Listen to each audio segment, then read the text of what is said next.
sejak kebangkitan ulama bersama pengikut-pengikutnya istiqomah dan setia jaga akidah dan sunnah Rasulullah. Alhamdulillah segala puji baginya ulama bersama pengikut-pengikutnya istiqomah dan setia menjaga agama nusa dan bangsa.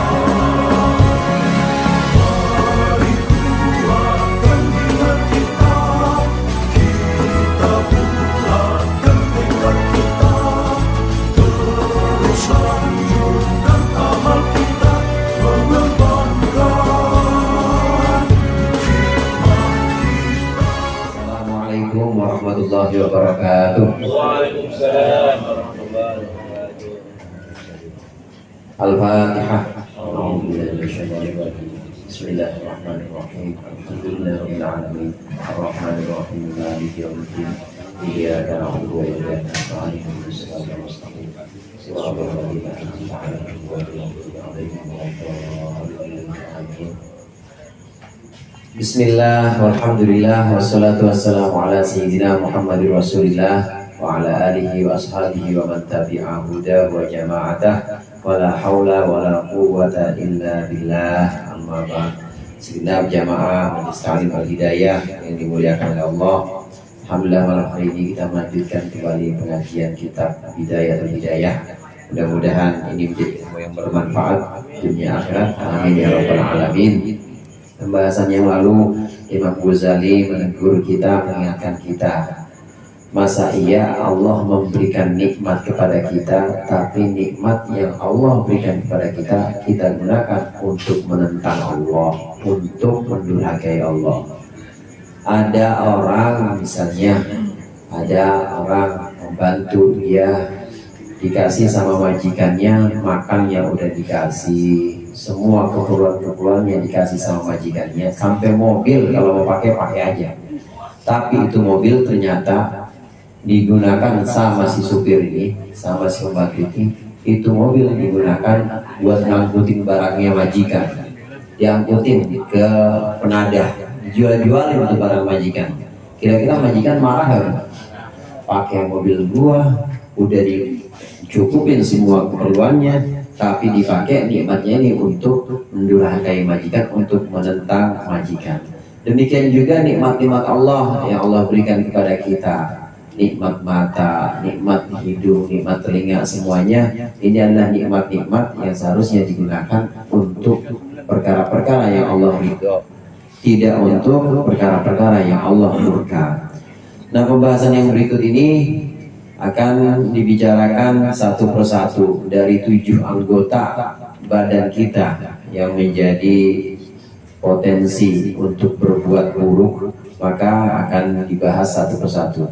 7 anggota yang dimaksud kemarin sudah kita bahas, mata, kemudian apa? Kuping, terus mulut, terus kaki, terus tangan, apalagi perut, terus di bawah perut. Apaan di bawah perut? Burung. Itu 7 itu nanti akan dibahas satu persatu di sini dalam kitab ini supaya kita menjaganya. Memang semuanya ini potensial dalam arti punya potensi. Kalau kita ajak baik maka dia jadi baik. Mulut kita dipakai buat baca Quran, bisa nggak? Bisa. Mulut kita dipakai buat tahlil, bisa nggak? Bisa. Dipakai buat fitnah orang, bisa nggak? Bisa juga. Maka gimana kita bawanya? Maka 7 anggota badan ini bisa kita gunakan potensinya, bisa kita gunakan untuk mendapat pahala juga. Dan dipesankan oleh Imam Ghazali pada pembahasan yang berikut ini, ada di halaman berapa kalau di situ? Jadi mulainya lafadznya, kata-katanya apa mulainya di sini? Amal ainu ya.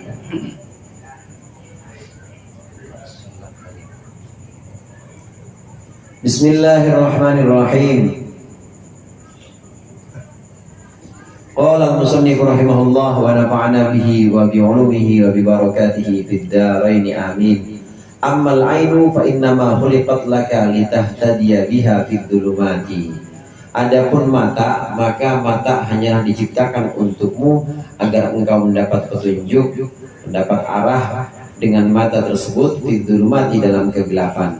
Wa tasta'ina biha fil hajati, dan agar engkau meminta tolong dengan mata, minta bantuan dengan mata dalam kebutuhan-kebutuhan. Wa tandura biha ila ajabi malakutil ardi, dan engkau melihat dengan mata bisa melihat keajaiban dari kerajaan bumi wassamawati, dan kerajaan langit. Wa ta'tabira bima fiha, dan engkau mengambil pelajaran dari yang ada di dalam malakut, yang ada dalam kerajaan langit dan bumi, minal ayati, yakni tanda-tanda kekuasaan Allah. Fahfadha an arba'in, maka jagalah mata jauh dari 4 perkara berikut. Jangan sampai digunakan antandura biha ila ghairi mahramin. Jangan engkau melihat dengan mata kepada yang bukan mahram, ila suratin malihatin, atau kepada bentuk yang molek, au bisyahwatin, ya bisyahwatin ya, au bisyahwati nafsin, atau dengan syahwatnya nafsu, au tandura biha ila muslimin, atau engkau melihat dengan mata, melihat kepada dengan mata kepada seorang muslim dengan bi'ainil ihtikor, dengan pandangan meremehkan, ngece, au tattali'a biha ila aibi muslimin, atau dengan mata engkau mencari-cari aib cacatnya seorang muslim. Pembahasan yang pertama, mata. Mata ini harusnya kita gunakan untuk membaca ayat-ayat Allah, atau mata kita gunakan untuk membantu kita dalam kegelapan, untuk membantu kita memenuhi kebutuhan-kebutuhan kita, ya pada umumnya kebutuhan apapun. Masya Allah, yang namanya nikmat mata, nikmat mata kita kan bisa sampai di sini ya karena mata. Kemudian kita bisa melihat warna-warna, kita bisa melihat bentuk-bentuk, itu semua kan karena mata semua. Mata memang sangat penting, sangat vital dalam anggota badan kita. Dengan mata kita bisa menyaksikan, dengan mata kita bisa mendapatkan arah petunjuk, jalannya juga nggak tubruk-tubruk, jalannya juga nggak sandung-sandung karena ada matanya. Makanya kalau orang sandung kan, lu mata pakai jalan dong, terbalik ya, jalan pakai mata maksudnya saya lu. Itu kalau jalan pakai mata dong, maksudnya kalau nggak pakai mata bisa sandung-sandung.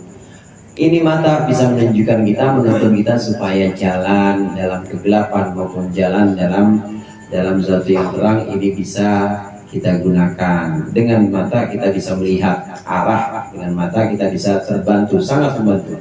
Selain itu, mata juga harusnya kita gunakan untuk melihat malakut. Malakut itu artinya kerajaan-kerajaan Allah yang ada di bumi maupun yang ada di langit. Malakut itu mencakup semua sistem yang ada dalam ciptaan-ciptaan Allah. Kerajaan Allah pada malakut bumi, kerajaan Allah yang ada di bumi, pada sistem manusia ini bisa kita lihat bagaimana manusia dalam segi sosial ini bisa diatur dalam satu pemerintahan misalnya. Kemudian manusia juga punya kecenderungan untuk hidup bergabung atau hidup sosial. Manusia juga kadang-kadang suka menyendiri. Ini semua malakut, sistem yang sifatnya teratur dan memang sudah Allah install dari sana yang begitu, sudah Allah setel dari sana yang seperti itu. Ini adalah sistem yang ada pada manusia, masih di bumi. Belum pada makhluk-makhluk yang lain. Kalau kita lihat itu ikan yang ada di laut, itu yang warnain siapa? Nggak ada yang luntur. Ada yang warnanya merah, ada yang warnanya biru, ada yang warnanya semua antara merah dan biru. Makhluk yang ada di laut selain ikan yang ada di kedalaman lebih dalam lagi, gelap banget, itu dapat jatah makannya semua. Ini juga sebuah sistem yang sifatnya teratur, ini namanya malakut. Kerajaan Allah artinya sistem-sistem yang sudah Allah tetapkan di bumi ini, baik di darat maupun di laut. Ini demikian teratur. Mata nih yang lihat kita, mata yang membuat kita bisa terbantu untuk menyaksikan ini. Belum lagi dengan langit, yaitu sistem keteraturan yang ada di langit. Kita melihat bulan, kelihatan nggak bulan Pak? Kelihatan, itu bulan. Tanggal 1, tanggal 2 kelihatan, tanggal 3 tambah gede, sampai tanggal 15 biasanya itu purnama. Kalau langitnya lagi kelihatan cerah, kelihatan purnama. Nanti kecil lagi, dan begitu muternya. Ini teratur, namanya malakut. Mata bisa menunjukkan kita kepada keteraturan yang ada di bumi, keteraturan yang ada di langit. Dengan mata ini seharusnya kita makin yakin bahwa Allah itu esa, bahwa Allah itu satu tunggal. Yang ngatur semua itu, saudara, cuma satu. Siapa itu? Allah. Karena kalau yang ngatur dua pasti nggak bakal teratur. Kalau yang ngatur dua pasti kacau, udah pokoknya kacau. Tuhan yang A pengennya ini terbit dari barat, Tuhan yang B pengennya terbit dari timur, nggak bakal teratur. Tapi kita lihat semua yang ada di langit maupun di bumi, kita lihat dengan mata, ini semuanya teratur semuanya. Matahari sudah teratur, cuaca makanya ada perakiraan, itu karena memang ada keteraturan di situ, ada keteraturan dalam sistem. Di langit maupun di bumi, dengan mata kita bisa menyaksikan itu. Harusnya mata kita gunakan untuk melihat keajaiban-keajaiban, melihat keteraturan yang ada di langit, yang ada di bumi. Dan kita bisa mengambil pelajaran. Iktibar di sini mengambil pelajaran dari yang ada di langit maupun yang ada di bumi. Pelajaran yang kita ambil bisa berupa kejadian alam semesta seperti hujan, kemudian musibah atau gempa misalnya, dan lain sebagainya. Ini adalah ayat. Ayat ada dua macam, saudara. Ada yang disebut dengan ayat qauliyah, ada yang disebut dengan ayat kauniyah. Ayat qauliyah itu ayat Al-Quran yang dibaca sama Ustaz Muhammad tadi, Ustaz Helman tadi, ayat qauliyah. Mulai dari Bismillahirrahmanirrahim, Alhamdulillahirrahmanirrahim sampai Minal jinnati wanas, itu namanya ayat qauliyah. Bentuknya kalam Allah, qaul atau perkataan. Ada ayat kauniyah, tanda kekuasaan Allah yang ada di alam semesta. Ayat kauniyah. Ayat kauniyah ini kita saksikan dengan mata juga. Bagaimana keteraturan sistem yang sudah Allah tetapkan di alam semesta ini semua adalah tanda-tanda kekuasaan Allah. Banyak sekarang kalau Bapak buka YouTube itu pengetahuan sains tentang antariksa atau tentang bumi saja, itu sudah banyak sekali temuan-temuan bahwa bumi ini kecil dan matahari itu kira-kira berapa ratus kali bumi. Ternyata matahari itu kecil. Matahari itu dibanding dengan bintang-bintang di galaksi lain itu sangat kecil, cuma sekian persennya, cuma 1/10-nya. Ternyata jika dan terus, jadi kita kecil banget di sini. Ini mata bisa melihat, dan bisa mengambil pelajaran yang bisa diambil dan kemudian menjadi kesimpulan bahwa betapa besar kekuasaan Allah dan betapa kecilnya kita sebagai makhluk, sebagai hamba. Andai di bumi ini hancur, saudara, itu galaksi-galaksi lain nggak bakal tahu, saking kecilnya bumi yang kita diami ini, dan saking kecilnya kita manusia. Andai ini hancur, itu galaksi-galaksi lain juga tidak akan berasa karena kecil banget. Semakin kita merasa kerdil, merasa kecil, maka kita akan yakin bahwa Allah Maha Besar. Dengan mata ini semua bisa kita wujudkan, rasa kerdil, kehambaan kita ini dengan bantuan mata kita melihat. Oleh karenanya jangan sekali-kali gunakan mata kepada hal-hal yang Allah tidak ridho.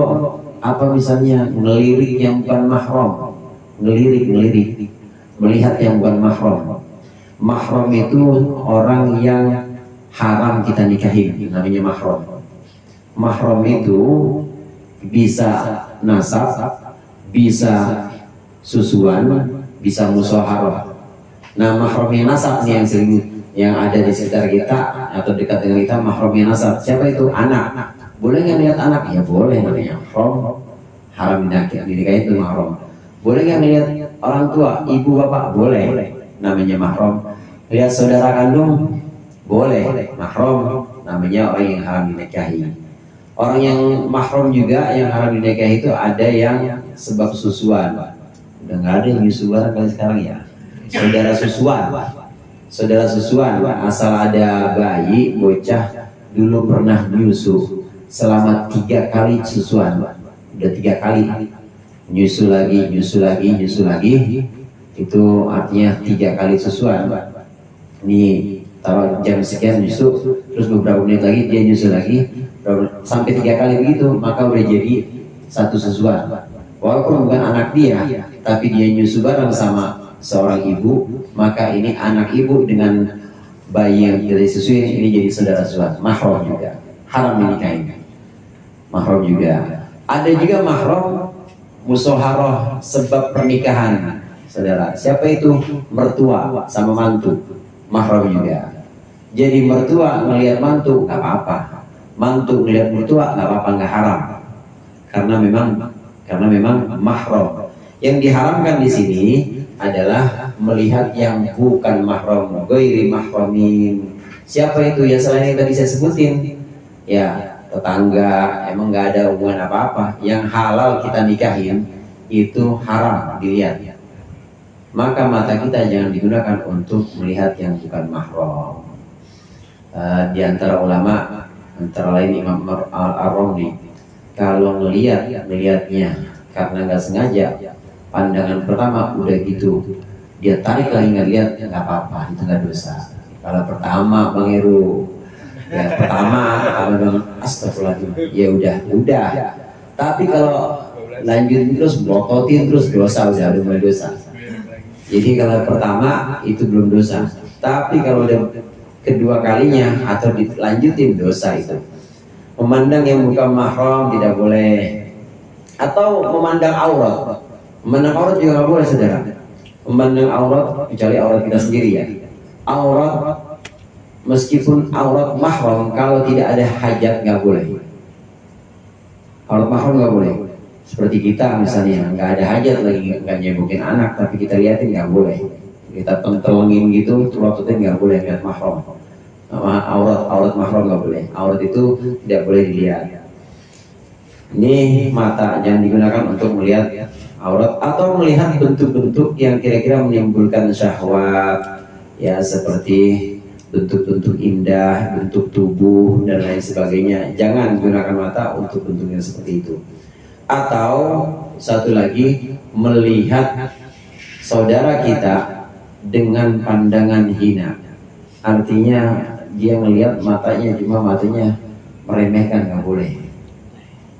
Matanya meremehkan, udah melihat seperti begini lagi, begitu bukan matanya ini melotot, habis itu dibuang matanya. Nggak boleh memandang dengan mata dengan kerendahan, nggak boleh memandang saudara kita. Jangan gunakan mata untuk itu. Satu lagi juga, jangan gunakan mata kita untuk mencari-cari cacatnya saudara kita. Bang itu jempolnya kurang atuh misalnya. Bang itu hidungnya begitu dah, ke dalam mancungnya, nggak boleh. Kita aib orang atau aib saudara kita, termasuk cacat atau aib itu adalah aib pasangan kita, nggak boleh kita lihat kemudian kita omongin, itu nggak boleh. Saya mau begini, kalau begini nggak boleh juga. Tahu kan yang tahu jelek atau buruk pasangan kita kan kita sendiri. Nah itu harusnya nggak boleh kita sengaja kita lihat nih, bini gue kurangnya di sini nih, ngapa kurang cakep ya, kagak kayak yang di ini TV, ngapa bini gue kok nggak kayak yang di TikTok ya, ini kurangnya di sini. Nggak boleh. Mata nggak boleh digunakan untuk memandang aib atau kekurangan saudara-saudara kita, apalagi kekurangan pasangan, karena pasangan kita itu adalah baju kita. Antum libasun lahun wa hunna libasun lakum wa antum libasun lahun. Kalian ini adalah baju untuk mereka, istri-istri kalian. dan istri kalian adalah baju untuk kalian. Artinya harus saling menutupi. Gak boleh kita lihat sengaja mata kita gunakan untuk meneliti, menelisik aib atau cacat-cacat yang ada pada pasangan kita. Dan secara umum pada orang lain tidak boleh. Nah, dari sini jelas bahwa anggota badan yang pertama, penglihatan, disebutkan di sini oleh Imam Ghazali pertama kali, memang sangat potensial. Potensi untuk berbuat baik banyak sekali, untuk melihat tanda-tanda kekuasaan Allah di alam semesta ini, untuk membaca ayat-ayat Allah, dan juga untuk mengambil pelajaran dari kejadian di alam semesta bisa. Potensi juga buat buruk yang kita harus hati-hati dengan potensi, dengan mata yang diajak untuk melihat bukan mahram, melihat cacatnya saudara, atau melihat dengan pandangan kehinaan. Ini juga potensi buat buruk. Dari dua potensi ini mulailah ada yang namanya pahala dan dosa. Kita mau pilih yang mana? Kita mau pilih gunakan mata ini untuk meraih pahala atau untuk dapat dosa. Di situ udah mulai ada pahala dan dosa. Kalau kita pilih untuk digunakan hal-hal yang memang Allah ridho, maka jadi yang namanya pahala. Kalau kita pilih untuk digunakan yang Allah murka, maka jadi yang namanya dosa, namanya kasaf. Kalau sudah ada pilihan seperti itu, maka Allah ya berhak untuk menegakkan keadilannya. Yang baik akan Allah berikan balasan baik, yang buruk akan Allah berikan balasan buruk. Mudah-mudahan kita bisa menjaga dan memelihara mata kita, anggota badan kita yang lain juga kita jaga dari keharaman-keharaman, kita gunakan untuk perkara yang Allah ridho. Wallahu a'lam bishawab. Kurangnya saya mohon maaf. Wallahul muwaffiq ila aqwamit thoriq. Wassalamualaikum warahmatullahi wabarakatuh.